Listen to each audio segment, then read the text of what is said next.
ወንጌል ምዕራፍ 13 እሺ ቁጥር 30 ላይ ምዕራፍ 13 ከዛ ሌሎች ወንድሞች መግባት ከፈለጉ ቁጥር 30 እንትን እላለሁ እድል እሰጣለሁ። እሺ አንብበው። አሁን እዛ ነኝ ያለሁት ማርቆስ ወንጌል 13 30 ላይ ነኝ። እውነት እላችኋለሁ ይላል። ያው ከላይ ያለውን በሙሉ ስትመለከት በቀይ ነው የተጻፈው። ምንም ትንቢትን እየነገራቸው ነው። ወደፊት የሚከሰተውን ነገር በሙሉ የእግዚአብሔር መንግስትን ሲመጣ ምን እያለ የሚከሰተውን ነገር ይነግራቸዋል። ኢየሱስም የሰው ልጅም በደመና ምናምን ሲመጣ የሚከሰተውን ነገር፣ ሁለተኛ ጊዜ የሚመጣውን ነገር፣ በግርማ የሚመጣበትን ጊዜ ይነግራቸዋል። ገብቷል። እንደውም 26 ቁጥር ላይ ሄደ ከተመለከት ምን ይላል? በዚያን ጊዜ የሰው ልጅ በታላቅ ኃይልና ግርማ፣ ቅድም እዛች ጋር የተጠቀሰው ማለት ነው ምዕራፍ 9 ላይ፣ አንተም ደግሞ ስንት ላይ ጠቀስከው? የማቴዎስ ወንጌል ምዕራፍ 16 ላይ ጠቀስከው ማለት ነው። እሱ ጋር ምን ይላል? በዚህም ጊዜ የሰው ልጅ በታላቅ ግርማ እና በደመና ሲመጣ ታያላችሁ። እርሱም በመላእክቱን ልኮ ከአራት ነፋሳት ከምድርም ዳርቻ እስከ ሰማይ ዳርቻ ምርጦቹን ይሰበስባል። ምሳሌውንም ከበለስ ተማሩ። ምሳሌዎችን ከበለስ ተማሩ። ቅርንጫፏ ሲለመልም ቅጠሏ ሲያቆጠቁጥ በጋ እንደተቃረበ ታውቃላችሁ። እንዲሁም ደግሞ እነዚህ ነገሮች መፈጸማቸው ስታዩ እንደቀረበ በደጃችን እንደሆነ እወቁ። እውነት እላችኋለሁ ይላል። ተመልከት፣ አሁንም ይደግምላቸው። እውነት እላችኋለሁ እነዚህ ነገሮች እስኪፈጸሙ ድረስ ይህ ትውልድ አያልፍም ይላል። ይሄ ነገር እስከሚፈጸም ድረስ ይህ ትውልድ አያልፍም። ሰማይና ምድር ያልፋሉ፣ ቃሌ ግን አያልፍም ይላል። ይሄ ሁሉ ተፈጽመዋል። ያ ትውልድ እስከሚያልፍ ድረስ እንግዲህ ኢየሱስ በደመና እስከሚመጣ ያ ትውልድ አልፎ ምን ብሎ ሞቷል። አሁን 10 ወደ 20ኛ ምናምን ክፍለ ዘመን ላይ ያለ ነው። 20 ጄኔሬሽን ሆነው እኮ 20 ትውልድ አለፈ። ኢየሱስ ከሞተ ያ ቅድም እንደነገርኩ ማን ነው ስም ምን ካለ በኋላ ኢብኑኤል ነው ስም ኢብኑ በለኝ። እሺ ኢብኑ ማለት ልጅ ማለት ነው አይደል?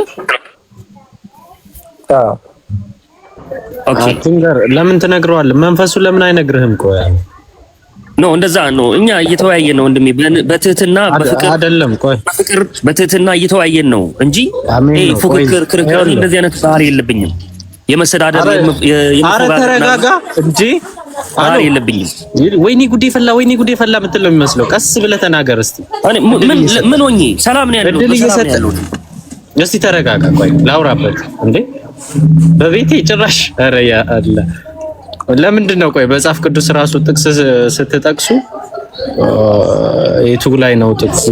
እናንተ አትበለ እኔም ብለህ ስለኔ ከኔ ጋር ነው የምታወራው። እናንተ አትበለኝ። እኔ ብቻዬን ራሴን ነው የምወክለው። እኔ ወንድሜ መውረድ ፈልገህ ከሆነ እኔ ሳላወርድ ይኸውልህ ዲስኮኔክት የምትል ነገር አለች። ጫን በላት እሺ። ጎሽ አለ መውረድ ከፈለክ አንተ ማስወረድ ትችላለህ። የፈለከው ማለት ትችላለህ። ስልጣን ሁሉ ባንተ ነው። ምክንያቱም ያንተ ቤት ስለሆነ በቃ የኔ ቤት ስለሆነ ሚውት ላድርግህ። እንደዚህ ኢብኑ ስትነግረው ምናምን ምን ይላል? አይ እንደዚህ ስንት ቁጥር ስንት ላይ ምናምን ለምን ይላል? ራሱ ለምን መንፈሱ አይነግረውም? አደከመን እኮ። ሌላ ክርስቲያን ካለ ይግባ። እንትን አለ ቀደም ኢብኑ ትፈቅድልኛለህ? ቆይ ቀጥል ሀሰን።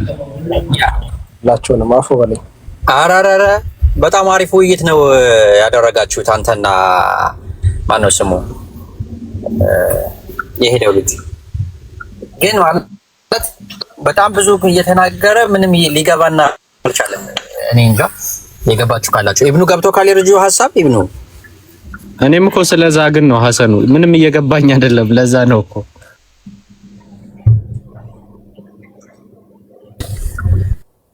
አሁን ልጁ መልስ አልመለሰም። እኔ እስከምረዳው ድረስ የእሱ የተረዳውን ነገር ነግሮኛል። ከእንደገናም ደግሞ የተጠየቀውን ነገር ያው የድህነት እንትን አይደለም ነው ያለኝ። እኔ እስከተረዳው ድረስ ያልፋል አለሽ። እስቲ ምናልባት አንቺ ከተረዳሽ ይሄንን ነገር ልታስረጂ ሌላ ጊዜ ራሱ ለመጠየቅ የምፈልገው ጥያቄ ነበር።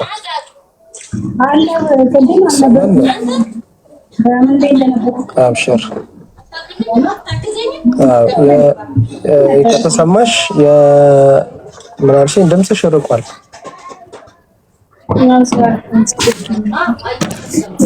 ስለ ትውልድ ስታወሩ ነው የመጣው።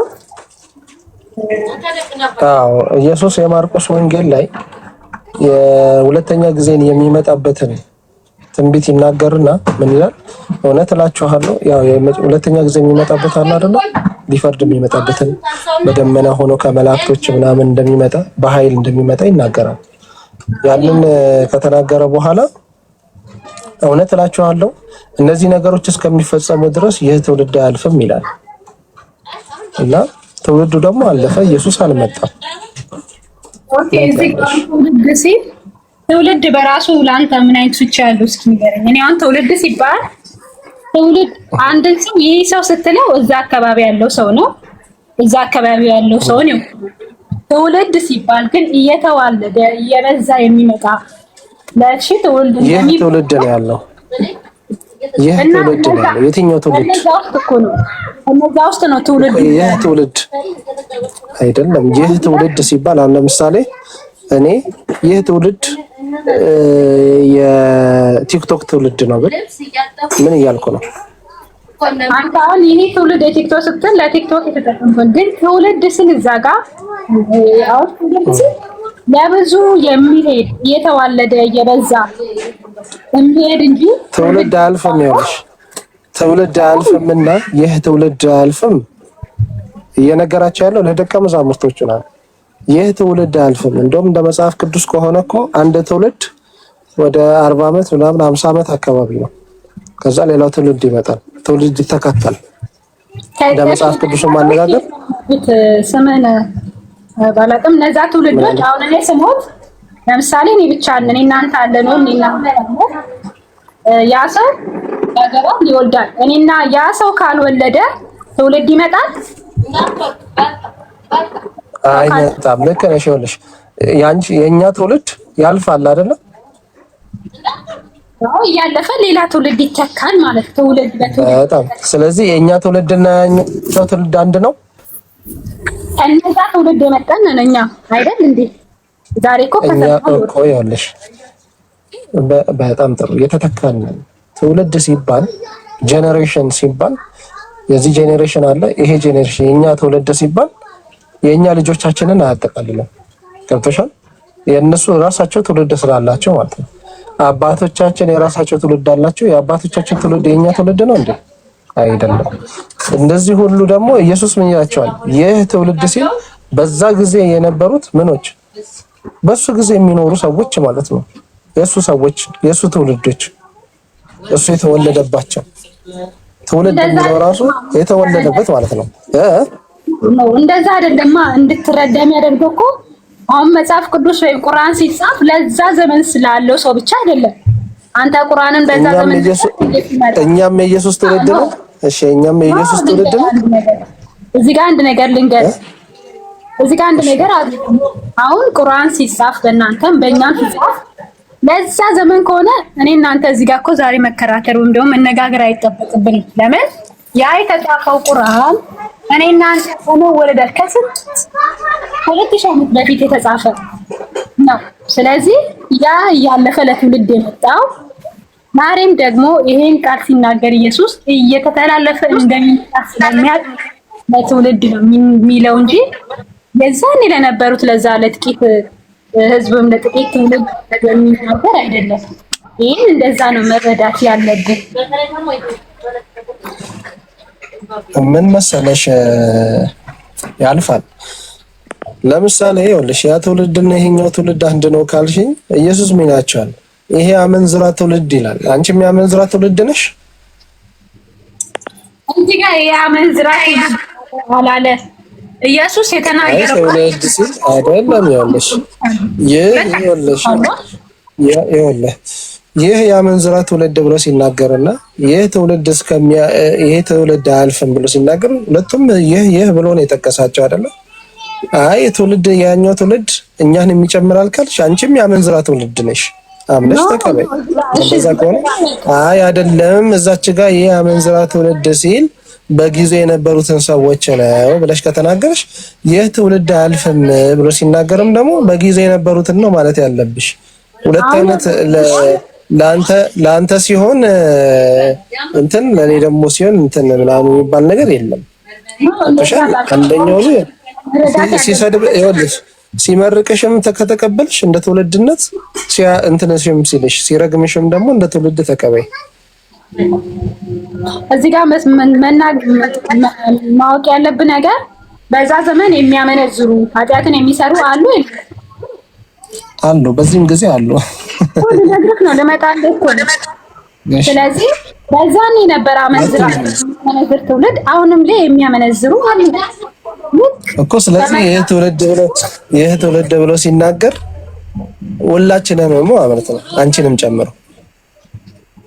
እንግዲህ ትውልድ ሁሉም ነው ተነጥሎ የሚለድ የለም። ትውልድ ሲዋለድ የሚመጣ እኔ እኮ በጣም እኮ የሚገርም ነው። ያልፋል ግን አማርኛ ውጪ ላይ ስትጠቀሚ ይህ ትውልድ እንደ የተበላሸ ትውልድ እኮ ነው ምናምን እያልሽ አንድ ትውልድ ነጥለሽ የልጆችሽን ሆነ የአንድ የሆነ ጊዜ የመጡትን እንትን ትያለሽ ትወቅሻለሽ ምን ትያለሽ።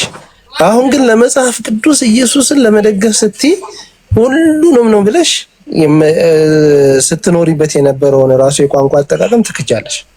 በጣም ያሳዝን ነው። ለማንኛውም ምን መሰለሽ ይህ ትውልድ እስከሚያልፍ ይሄ ነገር በሙሉ እስከሚከሰት ድረስ ይህ ትውልድ አያልፍም። ይሄ ያልተሳካ ትንቢት ነው። ትውልዱ በዛ ጊዜ የነበረ ትውልድ በሙሉ ሞቶ አልቋል። 20 ክፍለ ዘመን ሆነው ከሞቱ ስለዚህ ኢየሱስ አይመጣም ነው ያንተ። እንደውም ምን መሰለሽ ያልፋልዬ፣ እንደውም ምን ይላሉ መሰለሽ ይሄንን ነገር ለመሸፋፈን ብለው አንዳንዶቹ ምን ይላሉ መጥምቁ ማን ነው ራዕይ ዮሐንስ አልሞተም እስካሁንም አለ በሕይወት ብለው የሚናገሩ አሉ። ትውልድ የሚለው ነገር ገብቷቸው ማለት ነው። በቃ ሄደሽ ስትጠይቂ አይ ራዕይ ዮሐንስ በሕይወት አለ እስካሁን አልሞተም ብለው የሚናገሩ አሉ። ትውልድ የሚለው ነገር ለዛም ማህበረሰብ እንደሆነ ግልጽ ስለሆነ ማለት ነው። እኔ ልሸውድኝ ትችላለሽ አልሸወድልሽም። ያው እንደዚህ ብትይኝ አልቀበልሽም። እኔ ሞኝ አይደለሁም ዝም ብዬ የምቀበለው አይደለም። ከተሳሳተ ግዴታ የለብም እኮ ተቀበል ተብሎ አንቺም ግዴታ የለብሽም። የተሳሳተ ነገር የመቀበል ግዴታ የለብሽም። ራስሽን አስጨንቀሽ ካልሆነ መስጠት ይሄ የሚሆን ነገር ነው። መሆኑ አይቀርም። ትውልድ ከተባለ ሁላችንም እናውቀዋለን። አይ ያልፋል። ምን እንደታውቂያለሽ እኔ አልከራከርሽም። ግልጽ በሆነው ነገር ላይ ብትከራከርኝ አልከራከርሽም። እኔ ግልጽ ስለሆነ ለገባው ገባው ላልገባው ደግሞ አልገባውም፣ ችግር የለውም። አንቺ አይ ትውልድ የሚባለው ነገር ያመንዝራም ትውልድ ይሄ መርዛማ ትውልድ እያለ ሲሳደብ አይ እኔንም ጨምሮ ነው መርዛማ ትውልድ እያለኝ ያለው እዛ ትውልድ ብሎ ሲጠቀም ካልሽ መብትሽ ነው። ከመርዛማ ሙኝ ከፈለሽ ከአመንዝራውም ትውልድ መሆን ትችያለሽ። ከመርዛማውም ትውልድ ከባብ ትውልድ መሆን ትችያለሽ። መብትሽ ነው፣ እንደፈለግሽ ነው።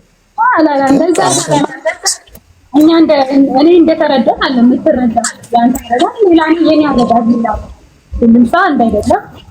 እዚህ ጋር የወጉኛ ዋን እስራኤል ይናገራል። እንግዲህ የወጉኛኛን ስል ምን ማለት ነው? ኢየሱስ